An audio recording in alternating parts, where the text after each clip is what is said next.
Creepy encounters. Story 1.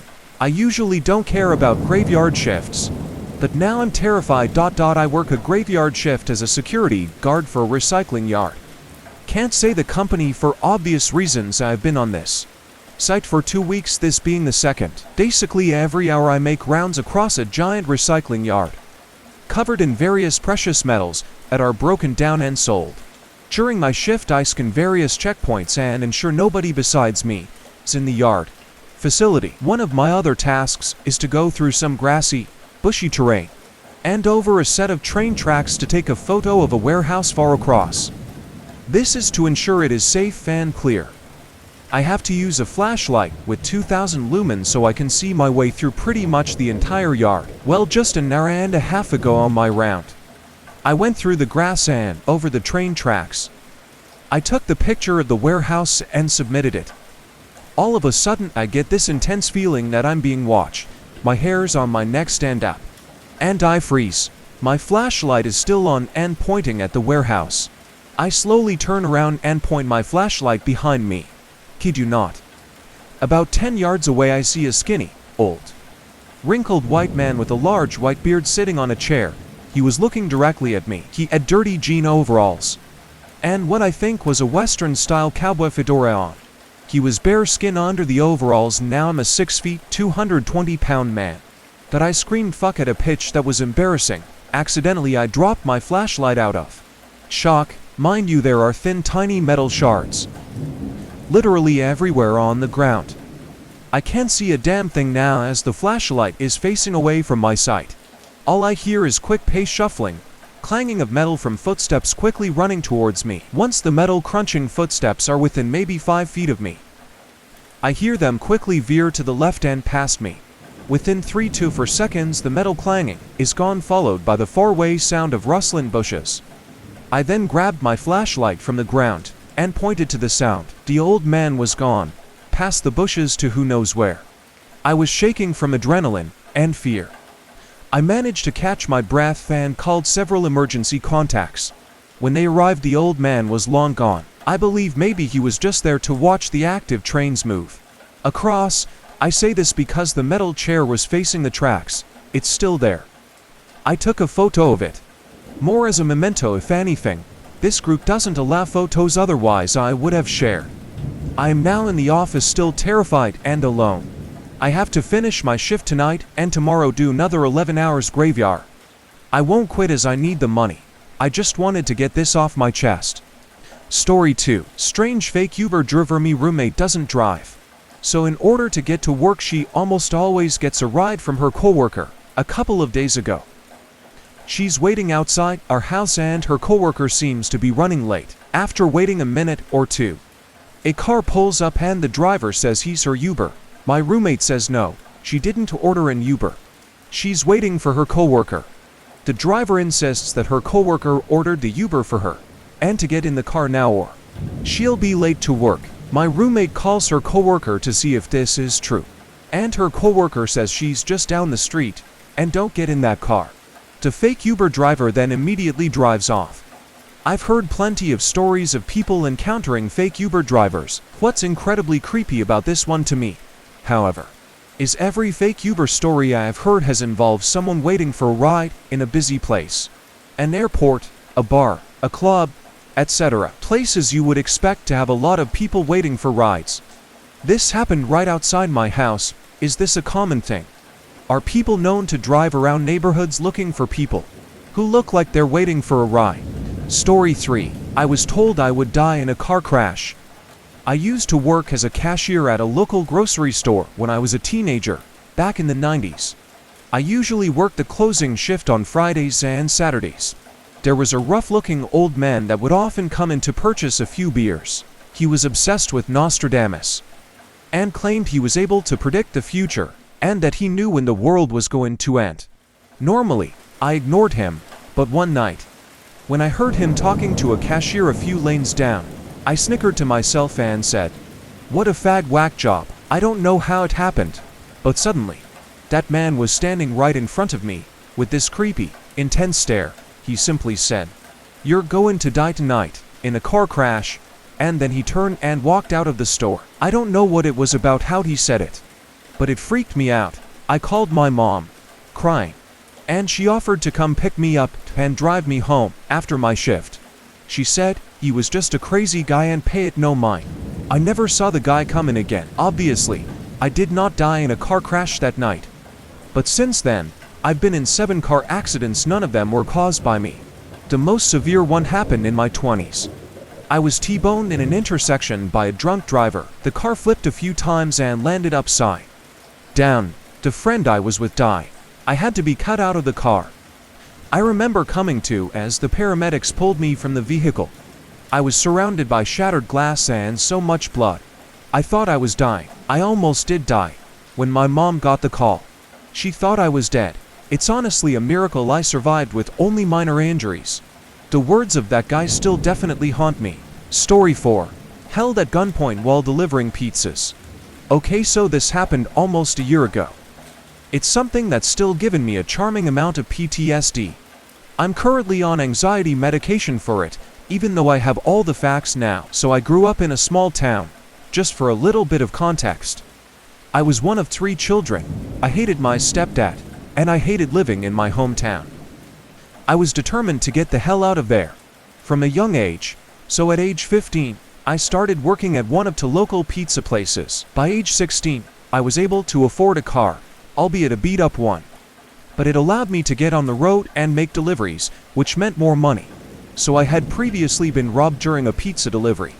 At a Super Bowl party once, I was held at knife point and had to forfeit all of my pizza, as well as my cash. This oddly enough didn't bug me all that much. Don't know why. To this day I barely ever think about it. But after this I took to carrying a can of pepper spray. So I'll move on now to the incident. It was late at night, almost closing time, which is 1 a.m. We had gotten a call to deliver 3 pizzas over to the next town over, which is a place that is out of our delivery range. But sometimes there were circumstances that would allow us to. So let me explain the circumstances. Out of all of our delivery drivers, as well as the assistant manager at that time, there were a few that were peddling drugs. A customer would have to ask for a very specific order, specific sizes, specific toppings, and in a certain order, no exceptions. So it was service policy for one of those specific drivers to make this delivery. I was never one of them, but on this night I was. I knew the trick of the trade. So when I saw the garlic bread bag on top of those specific pizza orders, I knew what I was doing. My assistant manager at the time even specifically instructed me to get the envelope from the customer and that he was sure they were really big tipper, implying that I would get a service fee. I didn't want to conduct this. My hands were sort of tied. Desperation does that to a person. I just wanted to finish my shift, so I took off with haste. It took me about 30 minutes to get to the location. It was in a very sparsely populated neighborhood. I went to the door and was greeted by a girl. I actually went to school with her, so that put me at ease a little bit, but she had changed a lot. She was really pretty at one point and super outgoing. Now she looks like she had developed a problem, which isn't incredibly uncommon in my town. She greeted me with a smile and accepted the pizzas. Then out of the darkness, my arms were restrained behind my back and a mere seconds later I found the barely of a .45 revolver placed against my head.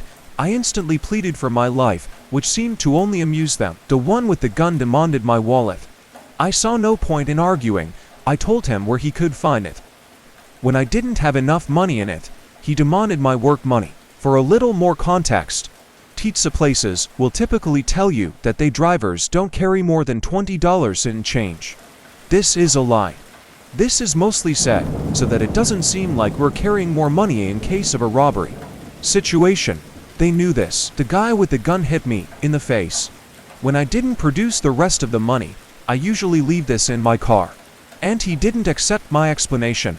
At that point I was forced into the house. I screamed for help, but it accomplished absolutely nothing. The guy that was holding me threw me onto the couch, and the girl had closed the door. I explained to them that I wasn't aware of any policy and, if they had an issue, to please take it up with my assistant manager. I know how ridiculous that sounds. The guy with the gun, who was clearly under the influence, asked for one driver specifically, He asked why he didn't show up. I told him he was making other deliveries. It took everything in me not to cry at this time. After asking me some other questions that I couldn't answer, he put the gun to my head and pulled the hammer back. He then instructed me to call the other driver and have him present himself. I slowly complied, but instead of grabbing my phone, I grabbed my pepper spray. It felt stupid, but I saw a brief opportunity to get the hell out of there. I elbowed the pistol out of my face and then sprayed the canister into his. I didn't take any chances. I sprayed him in the eyes, nose, and inside his mouth. The smell of that stuff still irritates my sinuses when I think about it. And I didn't ever get hit by it. Now I have been in exactly 3 fights in my life before this, and I got my ass kicked all 3 times, but after spraying him I hit him in the crotch, and then slammed my fist down into his face. We wrestled for the pistol for a few seconds. I managed to get it on the floor and kicked it away. The other guy ran for it, but I beat him to it. Once I had the gun in my hand, he backed off and asked me to leave. I'm not a violent person in the slightest, but I'll admit that I still get joy out of the look on his face. When he saw me holding the gun, I was on cloud 9 for a few minutes. But once I got a healthy distance from the house, I pulled my car over and threw up. I then realized I was still holding the pistol. Upon further observation, I noticed that it only had 1 bullet in it, and it wasn't the chambered one. He could have pulled the trigger about 4 times before I got killed. When I got back to the restaurant, my manager and I got into a heated argument over not bringing his product back. I left. Wasn't having that after my night. When I got home, I told my stepdad about what happened. He would actually later go find my manager about it. I don't know what happened, but when I got to work on Monday, I clocked in with no issues. I worked there for about another month. Then I decided I'd rather go struggle somewhere else. I thought it was time. I have now moved 3 hours away, have my own 2-bedroom apartment, and a culinary student through my program. I got a job working at, you guessed it, a pizza restaurant. But it's a gourmet pizza place, and it's something that allows me to take pride in my cooking. I've since bought a gun. I'm still extremely cautious about things, but life is looking up. Story 5. Made eye contact and got followed. This happened maybe a year or 2 ago. I can't remember exactly. I was on my way back from university and passed through the shopping center, as I needed to make some purchases. Some background about me is that I am a very paranoid individual. I tend to look around a lot and I keep an eye out for creepy behavior. I noticed this very tall man, who was dressed all in black with headphones on, walking towards the same flight of stairs as me, and I immediately stopped before we collided as he was walking incredibly fast and with a lot of force. I glanced up and we made eye contact for a second and I can't remember details, but he just did not seem friendly. I quickly made my way down the other flight of stairs. There were a couple of stairs. It was a weird building and immediately, he was right behind me and I could sense his presence. Or perhaps it was because he was incredibly tall. Even if I wasn't considered short, he was tall. It was as if that small glance was an invite into occupying my personal space. I made a beeline to what us UK folks would call the meal deal section. I guess in this moment, I felt it was a safe space due to the open space and I saw a woman in the corner. As soon as I stopped, he stood right behind me, heavily breathing and centimeters away. I didn't know what to do, aside from making sure I was near members of the public. And I just stood still like a statue and stared at the floor, refusing to make eye contact and give him attention. A few seconds passed and then he let out this villainous laugh. It was so creepy. Then he walked off again. Worst part was, I told a member of staff and I was pretty shaken up. She said she would tell someone, and before I could give a description she just walked off. Didn't even ask who it was, even though it was busy and could have been anyone. If anyone finds this creepy, but in that moment I felt so small and scared. Story 6. Encounter with a possible pedophile when I was little. This happened when I was in 1st grade, so I was fairly young at the time. I went to a school that was about an hour away from my parents' house. And with the unpredictable insane city traffic, sometimes my mom was late to pick me up. It was usually just a few minutes, but being young, I would absolutely lose my shit and think I was being abandoned. So one day, School let out and I waited for my mom to come get me. The minutes seemed to be wearing on end. Most of the kids were already gone. Every kid I saw leave with their parent made me feel more alone and more anxious. I felt like I was on the verge of tears. My Nana lived just a few streets away from the school, and sometimes we'd go over there after I got out for some food, and so my mom and her could catch out. I remembered how close her house seemed the last time we walked over there together. I was pretty sure I knew the way, and the idea of being safe and tucked up with her instead of waiting alone in the schoolyard was just too tempting. I decided to make the walk over there by myself, and then call my mom's cell phone from Nana's house and let her know to come there instead. Yes. Perfect plan, I thought.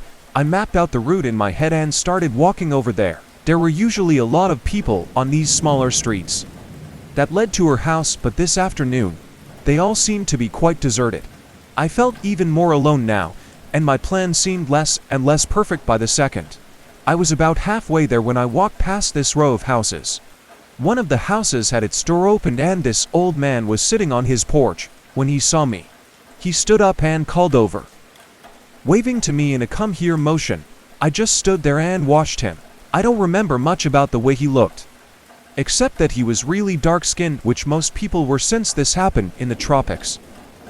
But he looked even darker under the shade of his porch, and he had really silvery white hair, which created a strange contrast. The parts of his eyes, which should have been white, were yellow, like he had some kind of liver disease or something. He was wearing an ill-fitting shirt, vest that was also yellowing and rode up on his pot belly. He just looked creepy, and standing in the dark hallway of his front door made him look even more just not someone you want to be around. He seemed to get impatient that I wasn't listening to him, and he held out some candy. A lollipop, I think. This time he spoke. Where are you going, Baba? Why don't you come in for some tea? Baba equals local word used as a term of endearment to small kids. I said, I'm going to my Nana's house, but he wouldn't let it go. I know your Nana. She would want you to come inside for some tea. Come, Baba, come. And he turned to go inside, as if he expected me to follow him. The whole situation was getting a bit much for me, and I could feel like if I continued this conversation, I was likely to burst into tears. So instead I just booked it out of there, and ran the rest of the way to Nana's house. I can't remember if I said no, or anything else to him before I did. Luckily, my 6-year-old cardiovascular system was nearly brand new, and I reached her house in no time. I didn't look behind me to see if he was following. I remember buzzing my Nana's door several times until she opened the door, surprised to see little old me there by myself. I told her about how my mom was late and how I didn't want to wait there by myself anymore. The tears had been holding in the whole time came rushing out, but like a good grandmother, she just consoled me until I felt better. All the dessert and food she plied me with definitely helped. We called my mom, who was waiting at the school by now, quite worried. I later found out she was literally a minute or two away when I left, and I really should have stayed put. Mom still got a scolding from Nana for being late, lol. I didn't tell anyone else about the creepy man. I didn't want to get into more trouble for walking away by myself. And also, until I became an adult, I hadn't considered that he might have been a pedophile. I just thought he was a creepy looking guy that wanted company, and I was just a scared, upset kid. But now, I'm super glad I didn't go inside or talk to him longer.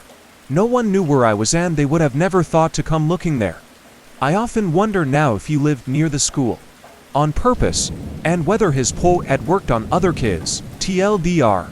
I walked by myself to my grandmother's house when I was a 6-year-old and met a pedophile that wanted to have a tea party. Thanks for listening, guys. I hope you enjoyed these stories. Please like, subscribe, and comment what you think down below.